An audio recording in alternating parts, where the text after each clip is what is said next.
Welcome to Revit Crash Course for Architects, Session 4, Modeling Walls and Spaces.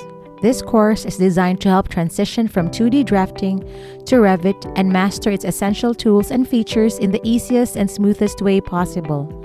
Let's begin!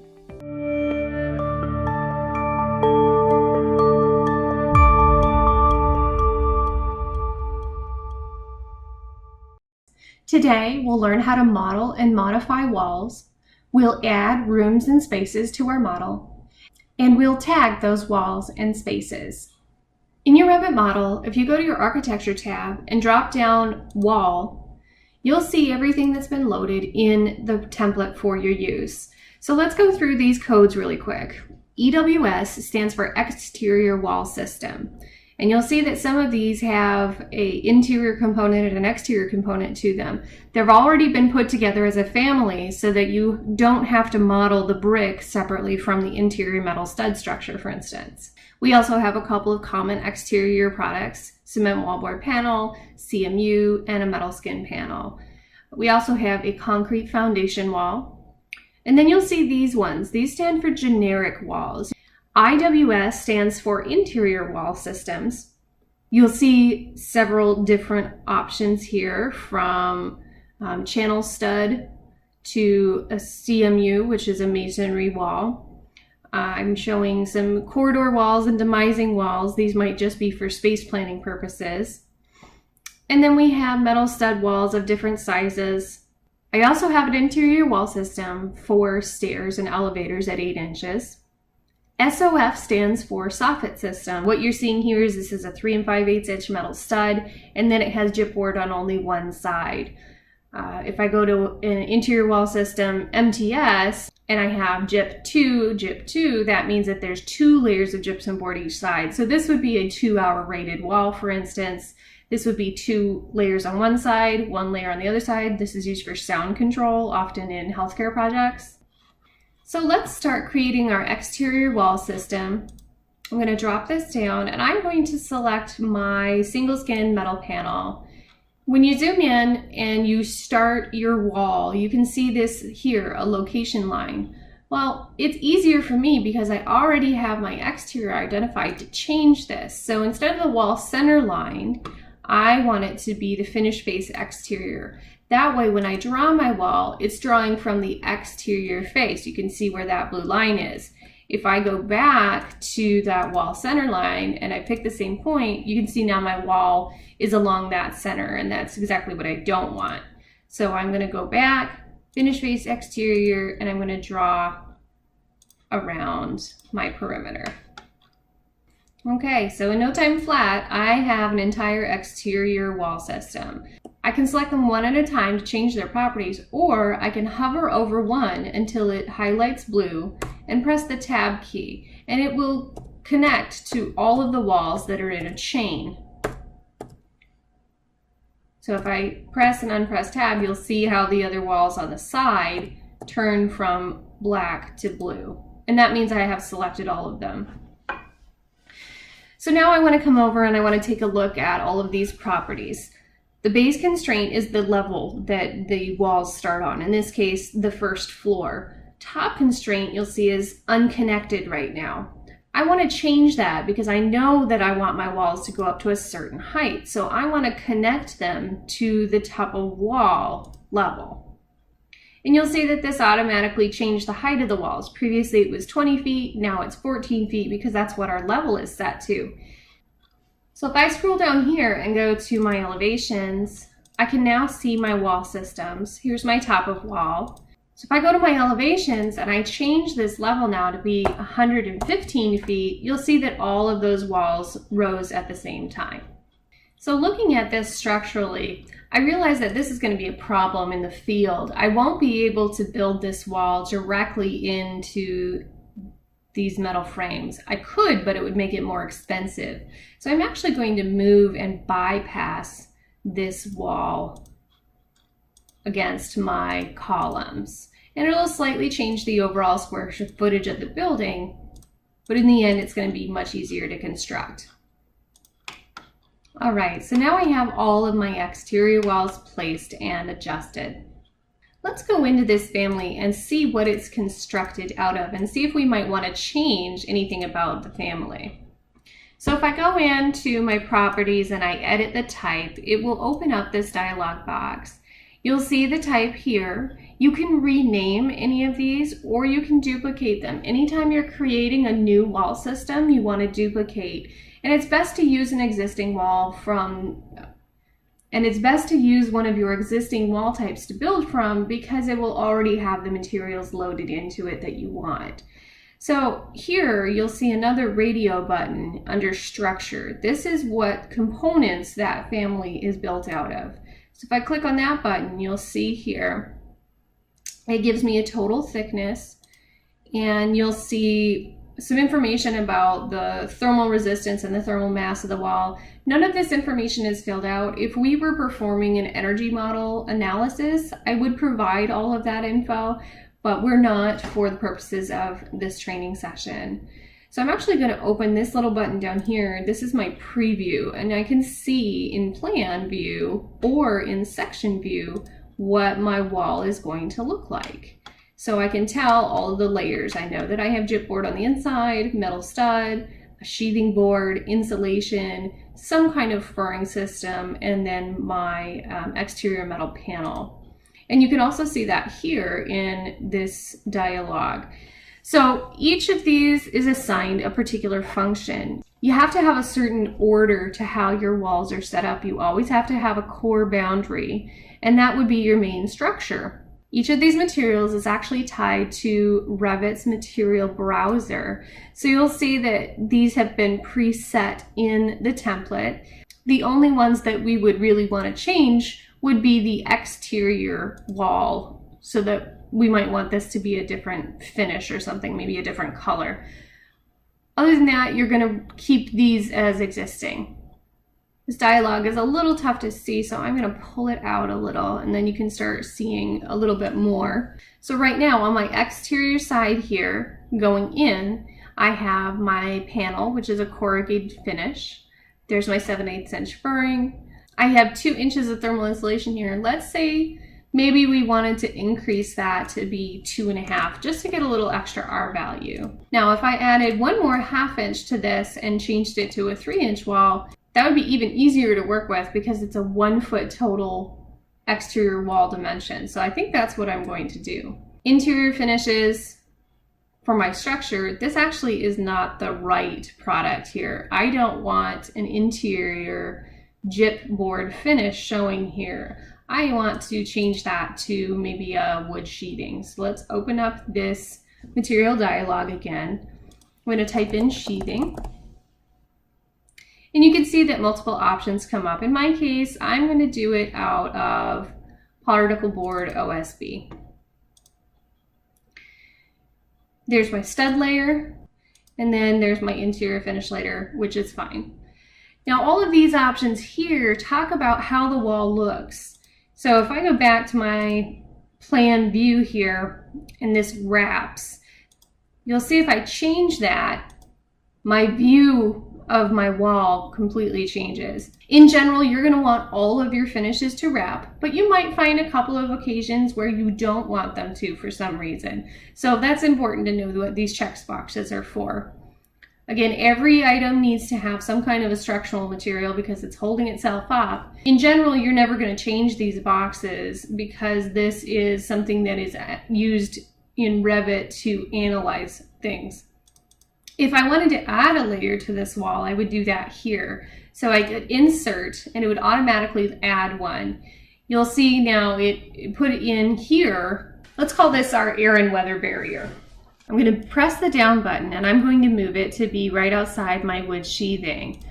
I'm going to click on the button, and here you can see a vapor moisture barrier. In my case, because this is cold climate, it's going on the outside of the wall, and we're going to put it here.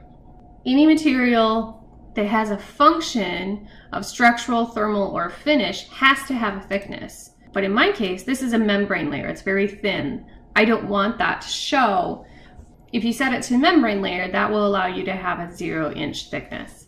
Okay, so I'm happy with our exterior wall now. I'm going to say okay. It brings you back to the previous dialog. You can scroll down and see a couple more of these options. This is where I might add in some of the thermal resistance info. Now this identity data, this is going to come up when we try and tag this wall for our construction documents. So in my case, I want to give it an identity. I'm going to call this EWS1. So you'll see with some of these other items, such as cost, this is a parameter that I could set. So if I know how much this exterior wall assembly costs per square foot based on RS means, or maybe from information that my contractor has given me, I can type this in, and there's a way in Revit that I could create a cost estimating schedule. Revit will automatically do a takeoff of all of the quantities that you have modeled in your project. So it's pretty cool. That's a little bit more advanced than we're going to get into this training session though. So I'm going to click OK. And now you'll see that all of my walls automatically adjusted in their width. Because I had them set to exterior based, you'll see that the width increased and pushed the wall to the interior side. It's not really what I wanted, so I'll have to go through and I'll modify each of those again. Or I could undo that. And now that I have all of these set where I want them, I could change this location line to the finish face interior. Now, if I change the width of my wall, so let's go back up here, we'll edit, we'll change this to 3 inches like we did last time. In this case, I'm just going to leave off that membrane layer. I wanted to show you how to add materials. We'll say OK, OK, and now it grew to the exterior side. So that can be a really handy thing to know if you have to modify a wall. This location line will tell you where that dimension is going to grow. So in my case, I wanted it to grow out. So let's get started with some of our interior walls. I'm going to go back to my architecture tab, drop down my wall. In this case, I know that I'm going to have a 6-inch metal stud, but I don't see that on my interior wall system list. So here's what I'm going to do. I'm going to select my 3 5/8. I'm going to edit this type, and I'm going to duplicate this, and it's automatically going to ask me to rename this thing. So I'm going to take 3 5/8 out, replace it with 6, delete this 2 that automatically showed up at the end, and now you'll see I have a new wall type, 6-inch metal stud, jip jip. I'm going to edit this.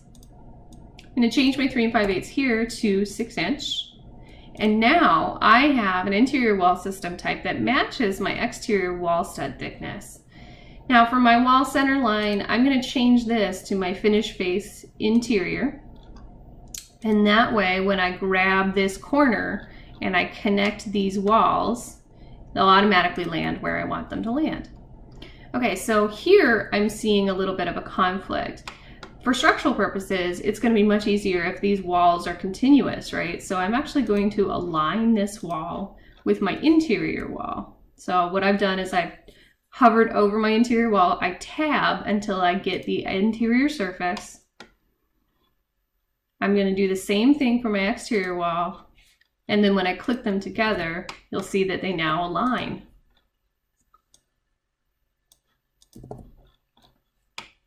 So I have a display property that's a little weird here. My exterior walls are not showing as gray crochet like my interior walls are. That must mean that my materials are set differently. So I'm going to edit this type. I'm going to go in here. I'm going to look at what this material is. It's set to metal stud layer. I want to make sure that these are the same, so I'm going to click on this, select Control A for all, Control C for copy. And then I'm going to go back into the properties for this wall. I'm going to edit. You see this metal stud layer with insulation. That's why they're appearing differently. So I'm actually going to change this to just be metal stud layer.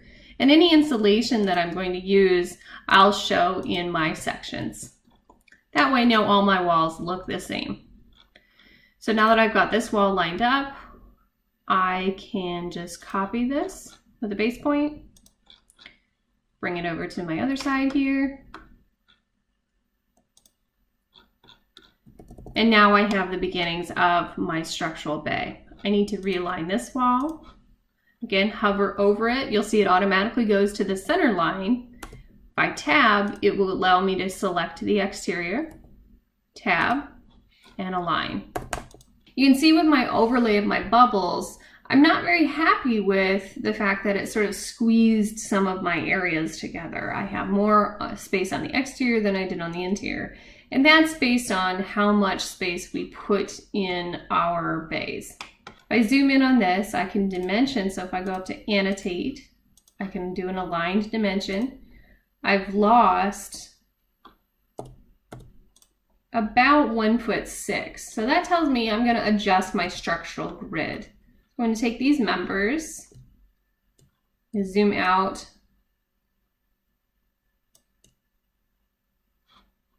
I'm going to filter that selection. So I don't want any of my detail items, tags, or groups. I just want my grids to move and my walls to move.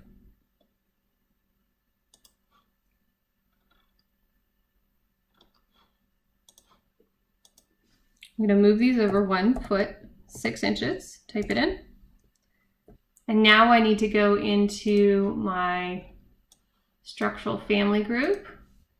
And that tells me I need to actually move these members out 1'6". I know I'm going to need to do the same thing to the other side. So I'm just going to do it while I'm in here.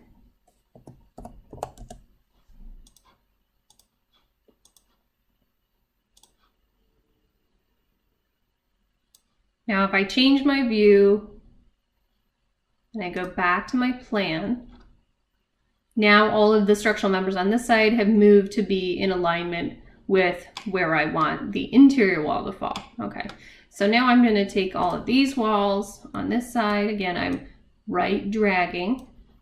I'm going to select the filter. I'm going to detach all of these. All I want are my walls. I'm going to grab these 2 grid lines. And I'm going to move these over 1'6". So now I'm going to start adding some additional interior walls. I know for structural purposes, I don't really need 6" walls for the rest of these interior spaces. And I'm going to select a 3 5/8" wall with 2 layers of gyp on one side. That will help with sound control. So I'm just going to grab and drag from any particular location. And then I'm going to do the same thing here. Now, before I go creating any other spaces, I want to check these dimensions.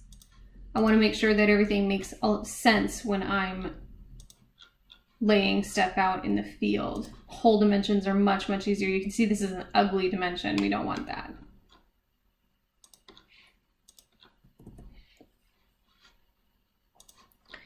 If I actually dimension from my face of stud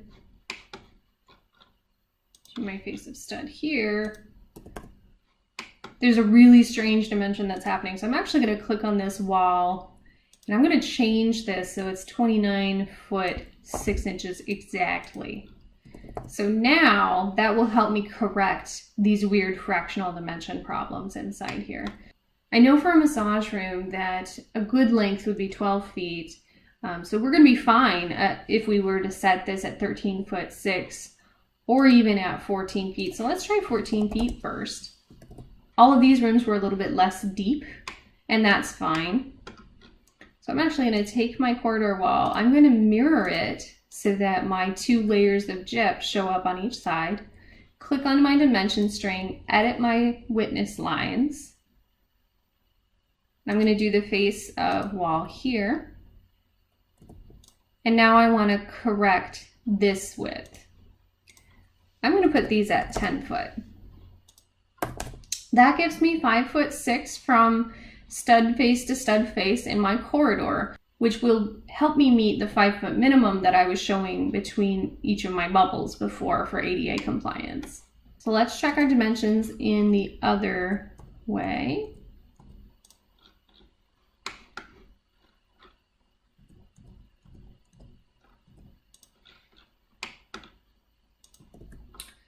That one has some odd dimensions here too. We're actually going to change this to be a little bit larger then.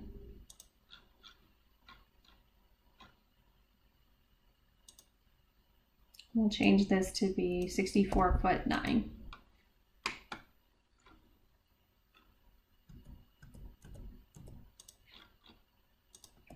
Now I'm going to fix this dimension, and I say we'll set this one to 17'8".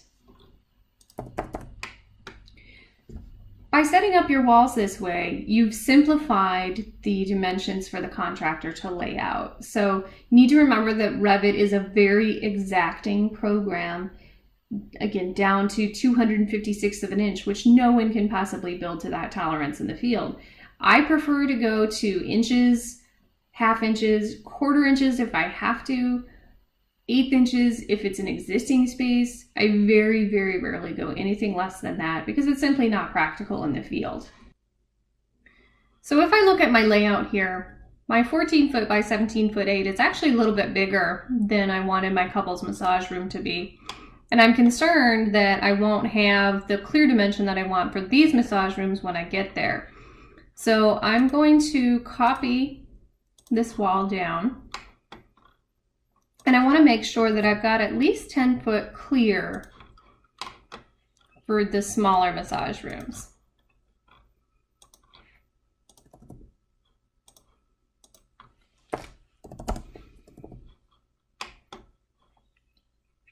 So I can see with my bubble, if I were to move this, I could still fit about 120 square feet into this room, clear space between the face of the walls, and we know that our columns are going to project into our space as well. So at least I know that this 10 foot works.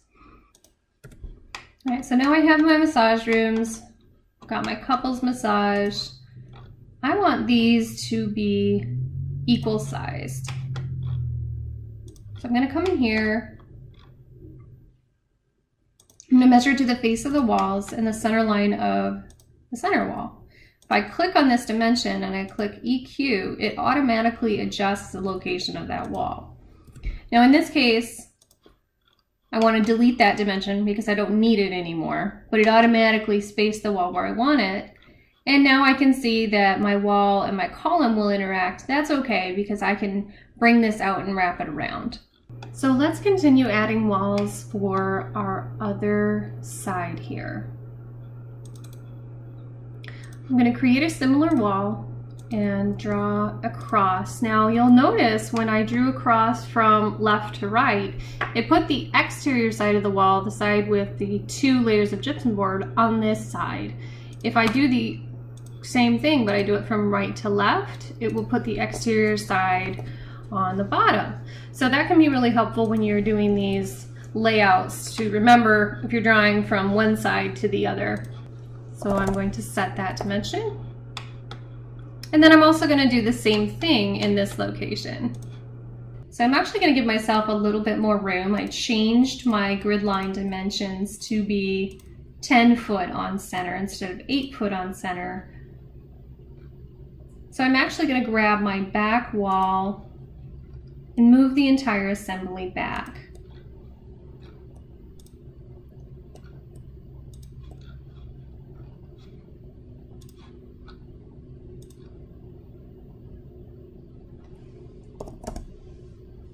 So now I'm confident that I can make these circulation paths work at the distance that the owners requested that I use them. So let's use some of our other tools here. Let's trim our walls. So if I go up and I click on the wall, the Modify Walls dialog shows, and I'm going to click the split element here. What I'm doing is I'm literally cutting the wall in half, and I'm trimming each of these pieces. So now they're individually set. And there is my corridor. You can see this block. So now I can move these space blocks and still get an idea of how much room I'm going to have. I actually have some extra space here, which is good. We could add a closet or something for storing supplies, etc. But I'm seeing that this side feels a little narrow and this side feels like it has a little too much space. So let's move these corridor walls, I don't know, maybe a foot.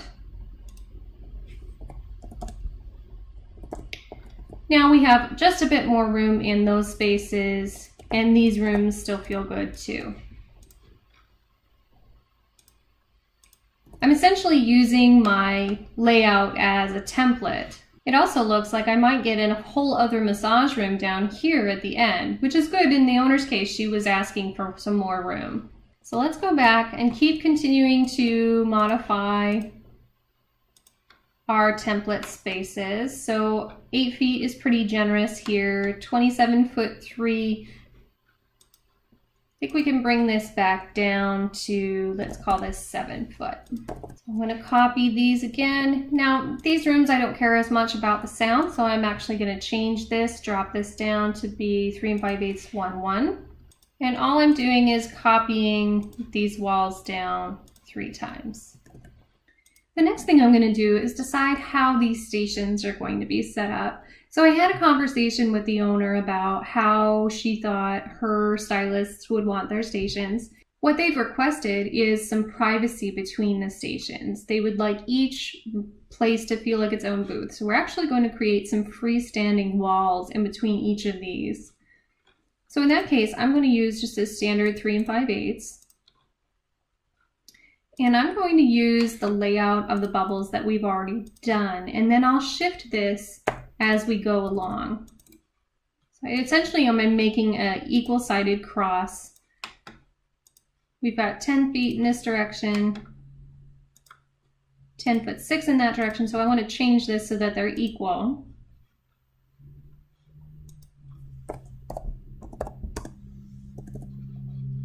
You can see that gives everybody a little bit of breathing room. Now, these bubbles are not rooms, they're areas. So I'm going to show you how to outline an area. You're going to go back to your architecture space. You're going to put in a room separator. All this is a line basically that's showing where an area is separated from something else. In this case, I'm getting an error message. It says highlighted room separation lines overlap. One of them might be ignored.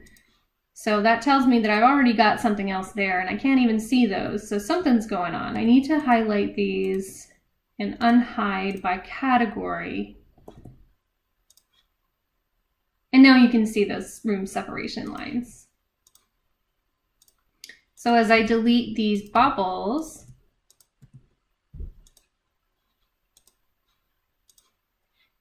I can overlap these.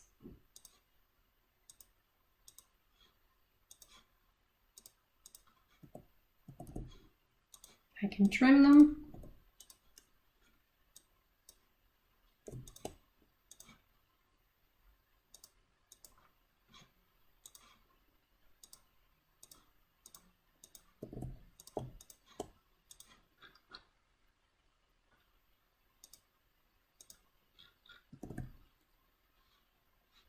So you can see if I were to add a room, it would be its own space. But I'm not going to add it just yet, and I'll show you why in a minute.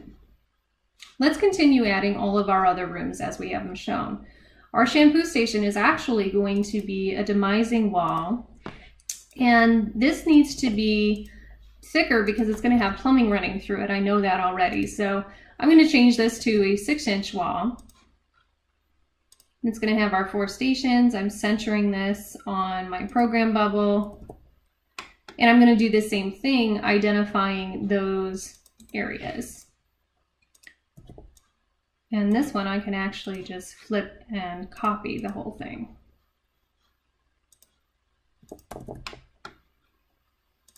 So now I've quickly laid out my stations and my shampoo area. I want to make sure that I've got enough clearances between these pieces. So I'm actually going to set up some sketch lines to help me align stuff.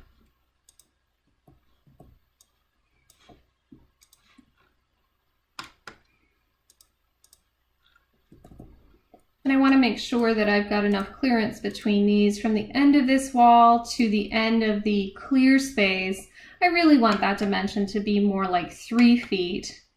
So I'm going to move this here. And it's still technically selected, so then I'm going to move it 3 feet back. And that's just a simple way to get them aligning. Okay, so now I want to make sure the ends of my walls meet.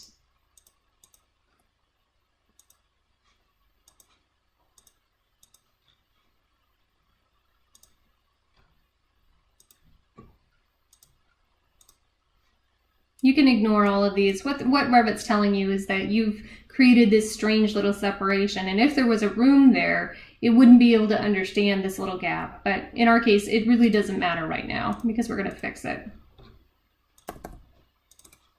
Okay, so if I go back and I have my other sketch line here, I can actually see that these are not going to align. So I'm going to move this back. So those crosses are more important right now. And then I'm going to see what that does for my clear space here. I'm going to have a shampoo bowl and a chair. I'm going to have a counter and a chair. So you're going to have enough walking space between these. But I do want to make sure that this is equal. So I'm going to go back with my sketch line down the middle here, grab my dimension there, right drag, so I select all of these elements. And now I'm centered. So I've got 2'6" between these imaginary lines for people to walk in, and I think that's going to be okay. So let's continue on. Because of our change in our structural dimensions, we've got a lot more space at the back here now, which is actually really good because it will allow her to have more nail area places.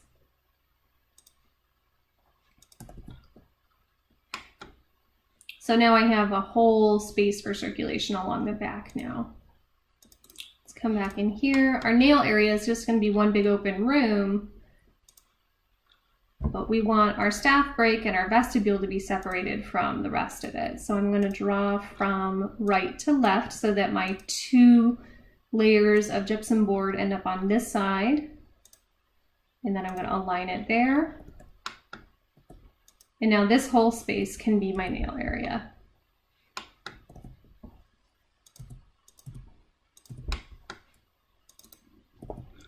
I don't need 2 layers of gypsum board between my staff break and my vestibule, so I just grabbed a standard wall. You can see these columns actually are going to help out. This could create a really nice little coat area because we're going to box these in next. So let's go through and we'll add our spaces now. Because we have these area indicators, I still want to show my nail space as its own room. So I'm going to create a similar room separation line here that's in line with my corridor wall across the way. So now I know that this space is my nail area, this is all circulation space. So I'm going to delete my sketch lines, and now we can move on to our center area. So now here's our main circulation path. We're going to have a little extra space in our hot tub atrium, and we'll have a little bit more room for our sauna and such. I know these walls are essentially going to be in plane with each other, so I can actually delete this one and I can bring this all the way across. And the reason you'd want to do that is anytime you have walls that are in plane, it's easier to just make it one full element than to have 3 walls, for instance, in here together. That way, you're sure that you're never going to get some weird fractional offset of the wall or something like that. So wherever you can, it's best to continue your walls across like this. I can do the same thing on the other side, dragging it across. So now I'm going to create similar walls. I'm going to line them up.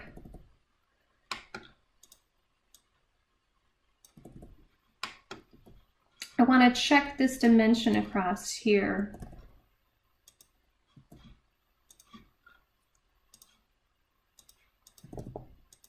So let's just set this at 8 feet. I'll give us a little bit more room in our sauna and our steam rooms actually. So now we can mirror this.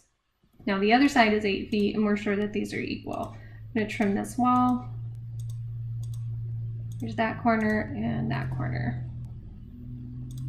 Now between these, I want to make sure that my sound is really controlled. So I'm actually going to do a different wall here. I'm going to go back to my walls and I'm going to do a double gyp wall.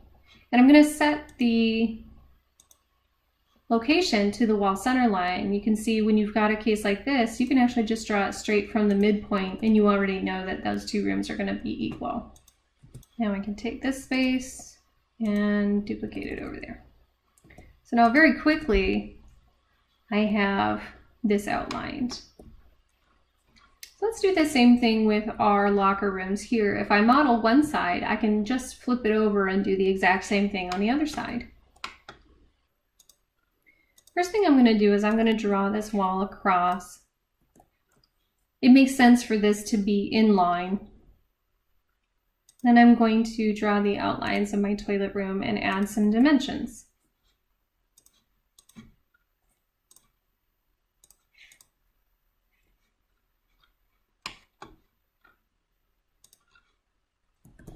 So something was going odd with this dimension here. Sometimes you need to research where that bust is coming from, and it turns out that it's right here. So I want to actually shift this wall and this wall so that that is no longer an odd dimension. I'm going to move it back 69 2/56 of an inch. And then I'm going to move it one more time 1 inch, because 4'6" there makes a lot more sense. And I should actually do the same thing for my vestibule. Again, whole dimensions are always easier, so we're just going to change this to 6'8". Okay, so now we can go back to this. We can reset this to a 12'6". In this case, I'm going to leave this because it's more important for this wall to be in line. As I'm laying out my other walls, I want to try and get them the right dimensions. So 6 feet is pretty good for a vestibule wall. It's about the same as what my corridor was. I'm going to bring this wall across, and here you can see that I'm actually going to have an angled wall. So there's two ways to do this. I can actually draw it starting here, and you can see that it will automatically give you this angled dimension. But then this is sort of an odd corner, and I don't really like how that's lining up. So the other thing that I can do is I can draw where I want my corner, my center wall to go along. And then I'm going to right click on my corridor wall type, create similar, come back over here. I'm going to set my location line to my wall center line. I'm going to draw it from right to left in this case, because I want those 2 layers of gypsum board to be on the outside. And now you can see this made a nice cleanup here. And we're still at the 45-degree angle. I'm still concerned about noise from the office and the mechanical room, so I'm going to continue with that 2 layers of gyp wall. This time I'm going to reset so that my finish face is on the interior, and I'm going to draw it right here. And then I'm going to use one of my measurements to come across and see where this puts me. So let's make that a nice even 12'6".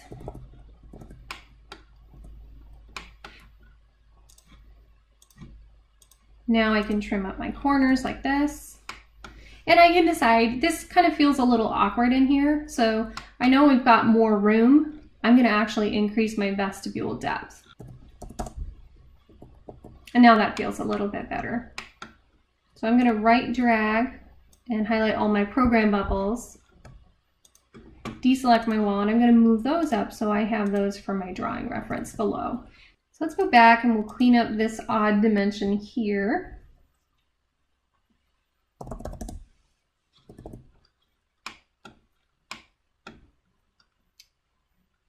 And then we can take a look at these bubbles. So I know that I want these to be tiled showers, and I want a little dressing area outside of those showers so that when people are walking by, this has a little bit of sense of privacy from the walking space.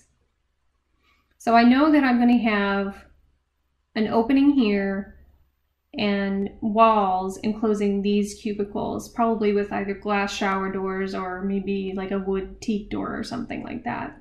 So I'm going to start drawing those shower enclosures based on my program bubbles.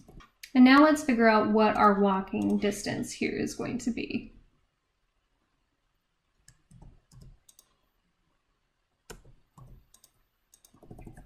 So clear space there, that feels a little narrow. Minimum clear space I would want would be 4 feet in there. So I'm happy with the arrangement of the walls as I have them now. So I'm just going to clean up my dimension string.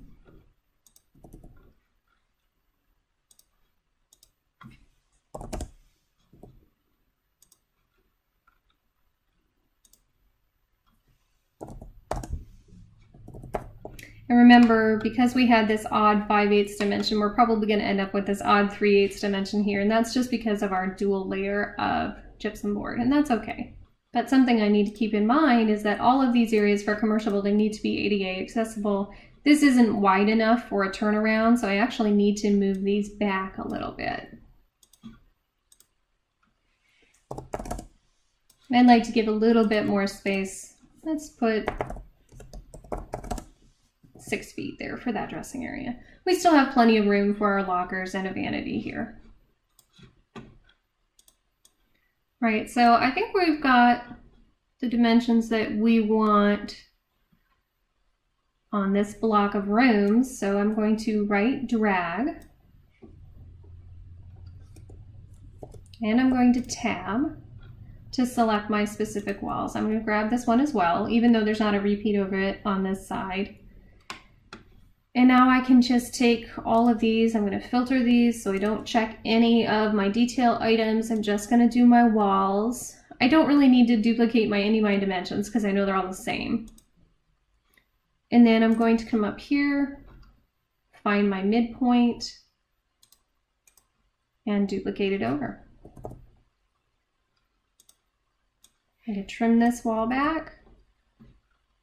And now I know I have plenty of room. It's going to make sense for these walls to connect to one another here. That will create my mechanical room, and I actually have more space for it now, which is great. Now let's add a wall for the office.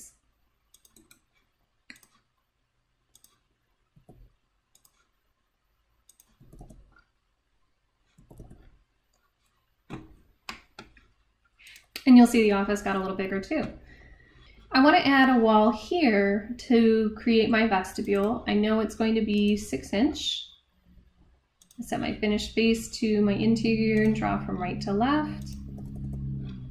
So now I've got that. I'm going to leave my desk as an open space because this is actually going to be a piece of furniture for us. But I know that I've got my clearances that I need around that. So now we can really get rid of all of our program bubbles and our underlays. I'm leaving all of my reference arrows because that's going to help us in the next video identify where our door openings are going to go. All right, so now I've got all of my walls in. I need to add more of my rooms. So if I come up here, you can see where we've already added rooms. So we're going to continue, and I'm going to go from front to back, left to right.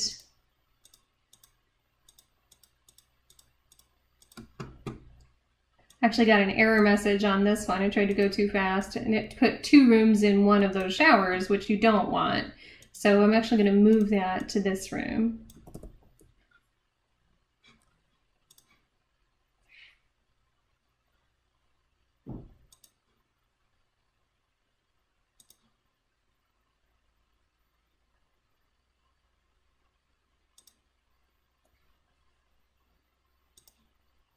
So that's how long it would take if I placed all those rooms manually. I'm going to show you one more trick, and you're going to ask why I didn't show you this first. It's because I want to show you that there's multiple ways to do things. If I go back up to my room, I can say place rooms automatically, and Revit creates them for me. So if you want, when you're doing your assignment, you can use the automatic button, but I did want to show you that there's other ways to do things. All right, so now all of our rooms are in. I'm not going to go through and relabel them. I'll let you do that in your assignment. But I am going to show you how to add wall tags as our very last task here. So I'm going to go back up to annotate, and we're going to do this the fast way from the first time. We're going to tag all. So underneath this, you can tag selected things. Right now, we're just interested in the wall tag. So I'm going to click this button here, and you can see it automatically creates whatever the tag is that's loaded for the walls. In this case, I do want a leader on these, but I want a short leader. A 1/2 inch is going to be way too big. So I'm going to set these to 1/4 inch. I'm going to apply and say OK. And voila, all of my wall tags are automatically in the model. Now, right now, all of them are blank because I have not set any particular wall types for any of these walls. So let's do that really quickly, and I'll show you how fast it'll auto-populate. So let's shift this over because we know that this is actually in the way of that dimension. I'm going to click on my exterior wall. I'm going to edit this type. And under here, under type mark, I'm going to put in EWS1. And you can see that it automatically fills out that tag for any walls with that type. So we're going to do the same thing. So our typical wall partition types start with a 3 5/8 inch wall with 2 layers of gypsum board, 1 on each side. So this is usually our partition type 1A. So I'm going to go in here, edit this down to my type mark. I'm going to type 1A. Now here's all my 1A walls. A 1B wall, when I tag these, I actually want the tag to end up on the side with 2 layers of gypsum board. I'm going to come back in here, type mark 1B. You can see how very quickly you can populate all of those items in. You just want to double check that Revit did not put your tag on the incorrect side for that 1B wall. Here, I need to switch this one.